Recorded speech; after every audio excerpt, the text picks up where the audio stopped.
on the verge of the worst homeless crisis in the entire history of the United States. Michael Snyder writes, if you live in a major urban area, you may have noticed that tent cities are starting to pop up all around you. The worst inflation crisis in decades has combined with the worst drug crisis that we've ever seen to create an unprecedented homelessness crisis. Every night, even more Americans join the rapidly growing unsanctioned encampments that are taking up more and more real estate in our larger cities. If things are this bad now, how many of our fellow citizens will be sleeping in the streets when economic conditions are much worse a year or two from today? We're supposed to be the greatest nation on the planet, but with each passing day, even more tent cities are established. Our system is failing, and the widespread economic suffering that we are witnessing right now is truly difficult to comprehend. Just look what's happening in Sacramento. It's the capital of California, and tent cities are being established all over the place. In fact, it's being reported that the number of homeless people in Sacramento has risen by nearly 70% just since 2019. During the pandemic, the unhoused population has soared all over California, but the increase in Sacramento has been particularly stunning. The region has seen an almost 70% rise in homelessness since 2019, now counting more unhoused people than San Francisco. And needless to say, absurd housing prices are one of the main reasons why so many people are being forced out into the cold streets. The primary force behind the dramatic rise, according to the 2022 point-in-time count, is the high cost of housing. The median house price in the county has surpassed $500,000, and the median monthly rent is $2,774, up more than 5% from last year. Some studios downtown rent for $2,000 a month, said Crystal Sanchez, president of the Sacramento Homeless Union, while thousands of people sleep outside. Most middle-class families can barely afford to pay $2,000 or more for housing each month, and those that are poor don't stand a chance. Conditions are very similar in Portland, Oregon. Housing prices have soared to insane levels, and homelessness is spreading like wildfire. At this point, Mayor Ted Wheeler says that there are nearly 800 unsanctioned encampments spread throughout the city. Nearly 800 unsanctioned encampments spread out over 146 square miles of the city of Portland, Wheeler said. Something needs to change. But many Portlanders have lost faith in city leaders. In a recent poll conducted by The Oregonian, nearly 75% of Portland voters said the city is on the wrong track. At this stage, it's pretty much gotten to a point where you simply cannot avoid the tent cities. Things are so bad right now that there is a possibility that the state of Oregon could actually elect a Republican governor in November. The race for the governorship remains a toss-up, with a new poll showing a narrow lead for the Republican candidate in a state that has not elected a Republican governor since 1982. Republican Christine Drazen leads Democrat Tina Kotek in the race, 44 to 41%, according to a new Nelson Research poll KOIN reported. That gives Drazen a 2-point lead in the Real Clear Politics polling average, having narrowly led in every poll this fall. I thought that we would never see another Republican governor in that state. It looks like I might have been wrong about that. Washington, D.C. doesn't have as many unsanctioned encampments as Portland does, but the New York Post is reporting that the number of tent cities in the capital of our nation, D.C., has now grown to 120. In the past 2 years, homeless encampments have exploded in Washington, D.C., as both the city and federal governments lifted enforcement measures during the COVID-19 pandemic and made it a no-brainer for itinerants to lay down roots by providing for their every need.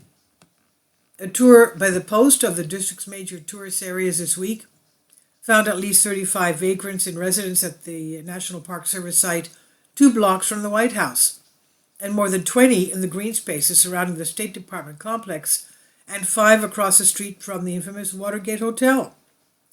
And these sites accounted for less than 5% of the estimated 120 tent cities in Washington, D.C. Over a decade ago, I worked in the heart of Washington, and during my entire time there, I didn't see a single homeless person living in a tent. But now tent cities are all over the place.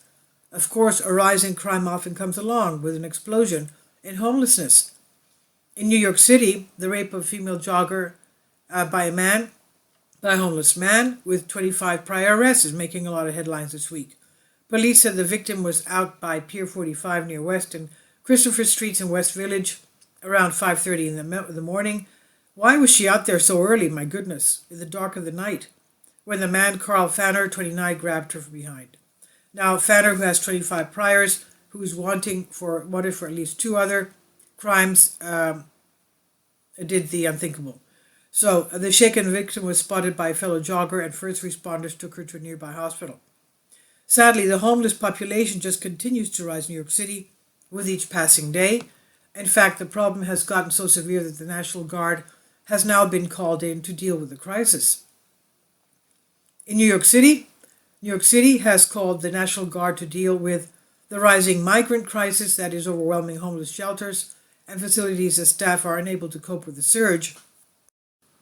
National Guard reservists are being deployed to help with day-to-day operations at many shelters, including managing the capacity, distributing food, and helping out with staff shortages. There are over 62,000 people currently living in New York City's homeless shelters, close to 13,000 of which are migrants, according to the Department of Homeless Services. But this is just the beginning. Over the next few years, I expect millions of Americans to lose their jobs, and the truth is that this is already starting to happen. Just today, we learned that Stripe will be laying off approximately 14% of the entire workforce. Online payments giant Stripe is laying off roughly 14% of its staff, CEO Patrick Collison wrote in a memo to staff on Thursday. In the memo, Collison said the cuts were necessary amid rising inflation, fears of a looming recession, higher interest rates, energy shocks, tighter investment budgets, and sparser startup funding. Taken together, these factors signal that 2022 represents the beginning of a different economic climate, he said. Yes, as I detail in my brand new book, the different economic climate is definitely ahead of us. As economic conditions deteriorate, the number of tent cities will grow much larger. So the cold, hard reality of the matter is that our homelessness crisis is only going to intensify from this point forward. I know that might be difficult news to hear, but the truth is that these are difficult times. And this is by Michael Snyder. He says, "My name is Michael, and my brand new book entitled End Times is now available on Amazon. In addition to my new book, I've written 6 other books that are available on Amazon, including 7-Year Apocalypse, Lost Prophecies of the Future of America, The Beginning of the End, and Living a Life That Really Matters, Commissions Earned. When you purchase any of these books, you help to support the work that I'm doing, and one way that you can really help is by sending digital copies as gifts through Amazon to family and friends. Time is short, and I need help getting these warnings into the hands of as many people as possible. I have published thousands of articles on the Economic Collapse blog, Enter the American Dream, and The Most Important News, and the articles that I publish on those sites are republished on dozens of other prominent websites all over the globe. I always freely and happily allow others to republish my articles on their own websites, but I also ask that they include this about the author section with each article.